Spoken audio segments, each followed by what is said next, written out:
Ini hubungannya dengan kenapa petani harus naik kelas, karena petani harus tahu untuk memilih bibit atau benih unggulnya sendiri.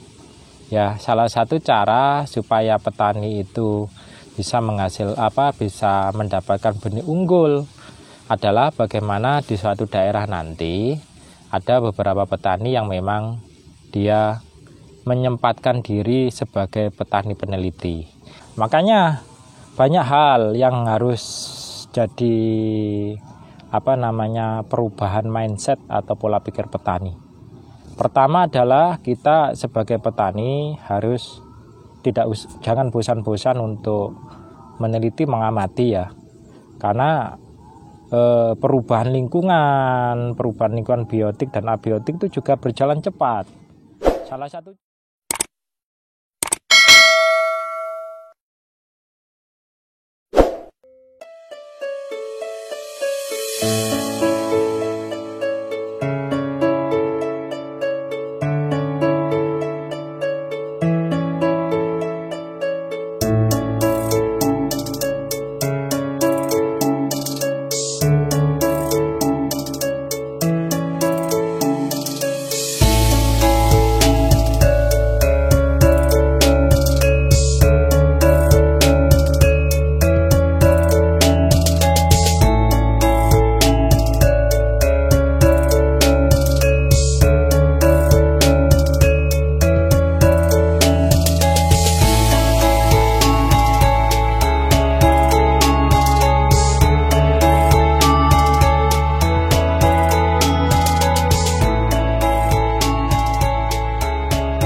Assalamualaikum warahmatullahi wabarakatuh.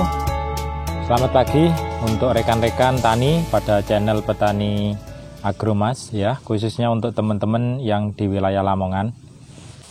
Baik, ada satu tema yang agak menarik yang ingin kita sampaikan di sini, yaitu bagaimana kita ambil tema yang agak ngetren yang mungkin banyak dipakai oleh teman-teman di dunia industri atau UMKM ataupun IKM ya, industri kecil menengah.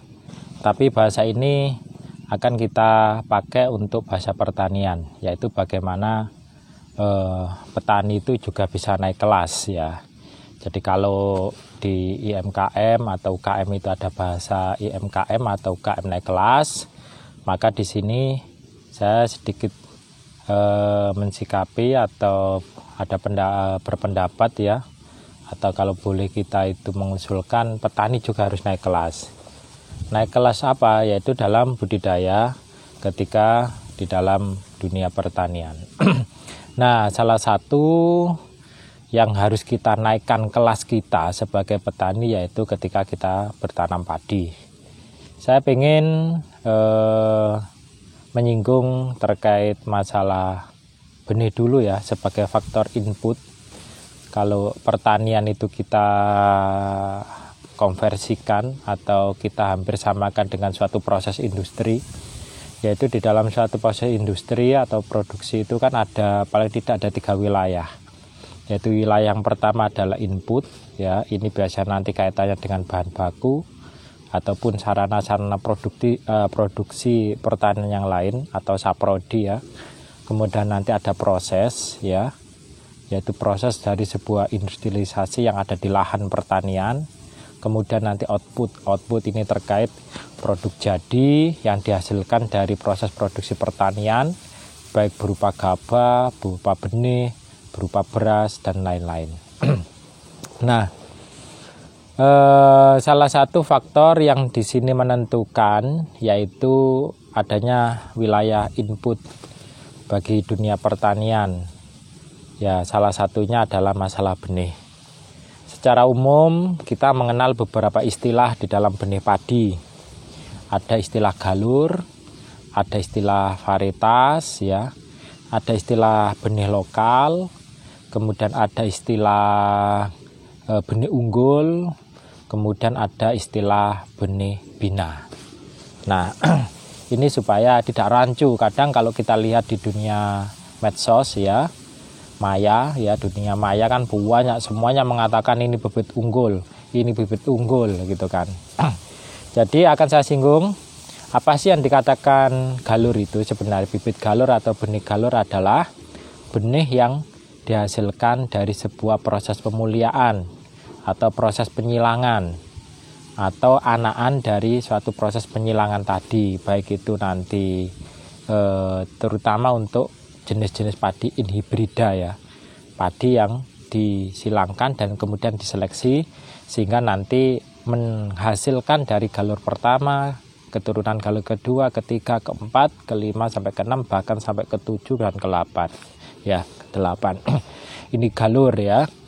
Kemudian biasanya galur ini disebut galur itu kalau memang dia belum dilepas oleh Kementan atau didaftarkan sebagai benih bina ya. Karena pengertian dari benih bina itu adalah benih yang sudah ada sertifikasi dari pemerintah atau Kementerian Pertanian. Nah, tapi tidak semua benih ya, tidak semua benih ini kalau persepsi saya ya, atau yang saya pahami, tidak semua benih sebelum disertifikasi itu tidak bisa dikatakan unggul. Karena kalau kita kembali kepada pemahaman benih unggul adalah benih yang dihasilkan dari sebuah uji, baik itu lewat laboratorium resmi ataupun mungkin diuji oleh petani itu sendiri ya. Biasa ada yang mengatakan lewat UML ya, uji multilokasi, atau mungkin nanti uji spesifikasi lokasi ya. Nah, ini kenapa kita sampaikan supaya teman-teman petani itu tidak salah kaprah dalam memahami masalah benih unggul. Jadi kalau secara pengalaman sebenarnya benih unggul itu adalah benih yang memang sudah teruji ya di suatu daerah atau dalam satu tempat yang situ memang memiliki karakter-karakter unggul. Nah, unggulnya di sini kan macam-macam. Ada unggul dari segi hasil, ada unggul dari segi ketahanan terhadap OPT ya, organisme pengganggu tanaman, ataupun nanti unggul dari cekaman lingkungan, baik itu lingkungan hidup ya, istilahnya adalah lingkungan biotik maupun lingkungan abiotik, lingkungan yang memang di situ ekstrim dan tidak hidup, misalnya nanti kekeringan, kemudian kondisi dataran, kesuburan tanah dan lain-lain. Nah, ini hubungannya dengan kenapa petani harus naik kelas, karena petani harus tahu untuk memilih bibit atau benih unggulnya sendiri. Ya, salah satu cara supaya petani itu bisa bisa mendapatkan benih unggul adalah bagaimana di suatu daerah nanti ada beberapa petani yang memang dia menyempatkan diri sebagai petani peneliti. Jadi nanti dia meneliti atau mengamati beberapa varietas ataupun galur yang ada ya, mungkin galur padi atau varietas padi. Kemudian dia mau menguji di daerahnya, kemudian dia mau mengamati, meneliti, kemudian nanti mengamati hasilnya juga, ketahanan terhadap OPT, ketahanan terhadap penyakit, ketahanan terhadap cekaman lingkungan atau toleransi lingkungan. Dari situlah nanti dia menyimpulkan bahwa daerah ini ternyata padi atau varietas ataupun galur yang cocok adalah padi ini, padi A, padi B, padi C, gitu kan. Kenapa seperti kita lakukan? Satu hal yang harus menjadi catatan kita adalah bahwa kita berada pada daerah yang berbeda-beda di Nusantara ini. Ada yang daerahnya itu mungkin subur, ada yang kering, kondisi tanahnya juga sudah beda, ada yang kecenderungan liat, ada yang kecenderungan tanahnya itu setengah berpasir dan lain-lain ya. Ini tentunya akan membawa dampak yang berbeda. Makanya tidak semua sebenarnya benih unggul itu nanti pasti juara di semua lahan atau semua daerah. Jadi kalau pemahaman saya sebenarnya benih unggul adalah benih yang di situ adaptif ya, bisa menyesuaikan dengan kondisi setempat ya. Kemudian di situ ternyata bisa menghasilkan daya hasilnya itu bisa maksimal. Nah inilah unggul secara spesifik lokasi. Tidak harus dipaksakan bahwa benih ini unggul di semua lokasi, tapi spesifik lokasi. Nah salah satu pengalaman yang itu berdasarkan kondisi real di lahan adalah padi seperti ini. Ini mungkin kalau secara ilmu benihnya mungkin belum sampai kepada tataran benih bina ya. Dia masih jenis galur ya. Galur genjah atau ultra genjah kalau kita sebut ya, karena dia sudah di bawah super genjah. Kalau super genjah kan ibaratnya antara 80 AST sampai 100 ya. 100 sampai 120 kan nanti genjah. Kalau di bawah 80 ya dia sudah bisa panen, itu nanti kan kata kelasnya adalah kelas ultra genjah. Ternyata walaupun dia jenis galur ya, mungkin belum dilepas, belum ada sertifikasi, tapi petani di sini ya sangat menyukai. Kenapa menyukai? Karena secara dilihat dari beberapa aspek atau faktor, dia memenuhi dari keinginan petani itu sendiri. Contoh adalah dari segi umur, dia lebih cepat karena daerah kita adalah daerah sawah ada hujan murni. Kalau seperti ini kita tidak ada pengairan irigasi sama sekali ya, kita hanya mengandalkan dari hujan dari langit, ada hujan murni. Yang kedua dari sisi faktor tenaga, dengan panen yang lebih dulu, maka nanti tenaga panen ya, setelah itu kalau kita buat tanaman padi adalah tenaga tandur, tenaga olah tanah, dia masih tersedia, memenuhi. Biasanya padi-padi yang umurnya panjang kalau di daerah kita, khususnya di desa Sidomulyo wilayah Mantub ya, daerah Lamongan Selatan ini, kalau nanti terlalu panjang kita kesulitan untuk mencari tenaga taninya, panennya susah, apalagi kondisi pandemik seperti ini. Pengalaman saya untuk tahun yang kemarin 2020, saya harus mendatangkan dari teman-teman Jombang untuk tenaga panennya ya, dan itu pun harus terlambat semua ya. Jadi panennya sudah terlambat, kemudian nanti olah lahan juga terlambat, kemudian nanti tandurnya terlambat. Karena apa? Kita susah untuk cari tenaga tandur, kita susah untuk cari tenaga panen, kita susah untuk cari tenaga bajaknya gitu kan, harus ngantri. Makanya secara umur, secara ketahanan, toleransi terhadap lingkungan, dan mungkin secara lingkungan abiotik tenaga panen, walaupun dia masih jenis galur, tapi di sini ya kita lihat tadi dia lebih memenuhi keinginan petani kita. Ini kalau saya pribadi bisa saya katakan sebagai benih unggul spesifik lokasi, khususnya untuk wilayah Kecamatan Mantub, Kabupaten Lamongan, yang mayoritas kalau kondisi seperti ini adalah sawah tada hujan murni. Itu ya. Jadi terus secara kebutuhan air, saya kira dia dengan kondisi tada hujan, bahkan kita ini tanpa olah lahan, karena biasanya kalau MT1 ini di daerah kita itu adalah lahan hanya kita bersihkan setelah musim bero kemarin, kemudian nanti turun hujan, kita tunggu hujan, kemudian nanti kita taju ya, kemudian kita tebar lahan langsung di lahan tanpa olah lahan. Dengan kondisi seperti ini juga tetap memenuhi ya, artinya kalau hasil saya kira tidak terlalu ketinggalan dengan daerah yang lain.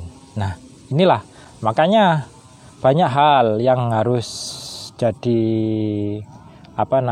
perubahan mindset atau pola pikir petani. Pertama adalah kita sebagai petani harus jangan bosan-bosan untuk meneliti, mengamati ya, karena perubahan lingkungan biotik dan abiotik itu juga berjalan cepat. Salah satu contoh adalah hantaman lingkungan yang berupa lingkungan biotik atau penyakit jamur atau BLAS ya. BLAS itu ada beberapa ras atau strain ya. Ada beberapa padi yang mungkin dulunya tahan BLAS dengan strain atau ras tertentu ya. Tapi kemudian 1 tahun lagi dia sudah tidak tahan, artinya sudah kena BLAS atau jamur. Kenapa? Karena jamurnya sendiri itu bisa memodifikasi dirinya untuk menjadi strain atau ras-ras yang ternyata dia sudah bisa masuk ke sebuah tanaman padi yang mungkin pada tahun sebelumnya dia tahan terhadap serangan beras ini. Nah, terus seperti itu, wereng pun begitu. Dulu kita hanya mengenal mungkin wereng, ya, WBC, wereng batang coklat yang tipe pertama, biotip pertama. Kita sudah sekarang ini sudah biotip ketiga, bahkan mungkin biotip keempat. Wereng yang dulu itu yang generasi pertama mungkin dengan obat tertentu sudah bisa kalah.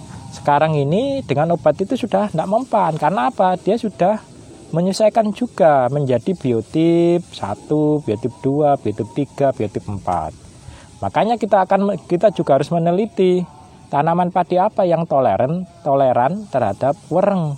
Kita amati gitu kan. Tahun kemarin mungkin dia tahan, tahun ini karena werengnya juga memodifikasi dirinya menjadi biotip yang lebih canggih, mungkin dia sudah tanaman padi tadi sudah tidak tahan. Nah, kalau kondisi lingkungan berubah seperti itu, makhluk pengganggunya juga berubah seperti itu, maka petani di daerah tertentu ya harusnya ada perwakilan yang di situ itu mau menjadi petani peneliti. Tidak harus nanti galur, bisa jadi varietas dari BB Padi. Mamanya sekarang BB Padi melepas ini diuji, diamati, ternyata dari sekian yang dilepas oleh BB Padi, ini yang paling sesuai atau unggul di daerah kita, ya. Dan benih yang dari BB Padi kan sudah masuk benih bina. Benih bina pun belum tentu nanti unggul di daerah sini. Karena apa? Disesuaikan, kita lihat deskripsinya, kita lihat kondisi lingkungan di lahannya. Sehingga nanti harapannya kita dalam memahami benih, petani juga yang di awal tadi saya sebut, kita juga naik tingkat, naik kelas ya. Akhirnya kita semakin hari sebagai petani semakin cerdas, semakin bijak. Karena bijaknya apa? Cerdasnya apa? Bijak dalam mensikapi kondisi lingkungan. Sehingga nanti apa? Kalau kita bisa beradaptasi dengan perubahan lingkungan pun, ya lingkungan hidup maupun lingkungan mati tadi, biotik maupun abiotik, maka diharapkan kita juga nanti bisa menghasilkan panen yang di situ hasilnya adalah memuaskan. Oke? Jadi ini adalah padi kumis ya, yang kapan hari sudah kita review waktu keluar malainya, dan sekarang ini sudah terbukti padi ini pun ya, ini padi kumis khusus lah saya bilang gitu, tidak semuanya kumis kan, karena sesuai yang saya jelaskan pada video terkait kumis yang edisi pertama kan, kumis sekarang ini yang beredar di masyarakat kan beraneka ragam ya gitu. Jadi ini diseleksi, ditanam khusus di sini, ternyata kita lihat ya dari kondisi sampai panen ini alhamdulillah tetap bisa menghasilkan hasil panen yang optimal. Oke, itu dari saya sedikit sharing terkait bagaimana kita sebagai petani juga harus naik kelas dalam memahami tanaman padi kita. Kurang lebihnya minta maaf ya. Salam tani seduluran senusantara, salam petani Agromas Lamongan. Saya akhiri, wassalamualaikum warahmatullahi wabarakatuh.